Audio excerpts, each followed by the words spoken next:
धुरंधर सिनेमाने बॉक्स ऑफिसवर अक्षरशः आग लावली आहे। या धुरंधरचा धूर भारतातच नाही तर अख्ख्या जगभरात पसरतोय। हा सिनेमा रोजच कमाईचे नवीन नवीन रेकॉर्ड मोडताना दिसतोय। भारतात मूवी हाऊसफुल चालला असताना गल्फ कंट्रीज म्हणजेच आखाती देशांमध्ये मात्र या सिनेमावर बंदी घालण्यात आली आहे।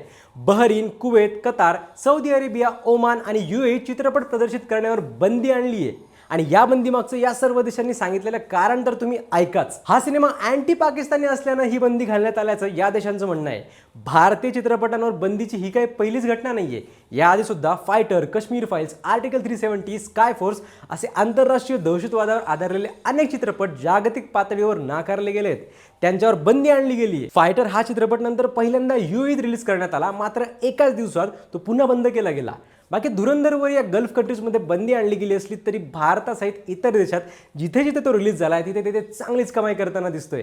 संजय दत्त, रणवीर सिंग, आर माधवन, अर्जुन रामपाल आणि स्पेशली अक्षय खन्ना यांसारख्या दिग्गज अभिनेत्यांमुळे धुरंधर अधिकच चर्चेला जातोय। पण तरीही गल्फ कंट्रीजमध्ये चित्रपटाला घालण्यात आलेली ही बंदी बरोबर आहे का? तुम्हाला काय वाटतं? कमेंट्समध्ये नक्की सांगा आणि अशाच माहितीसाठी लगाव बत्तीला फॉलो करायला विसरू नका।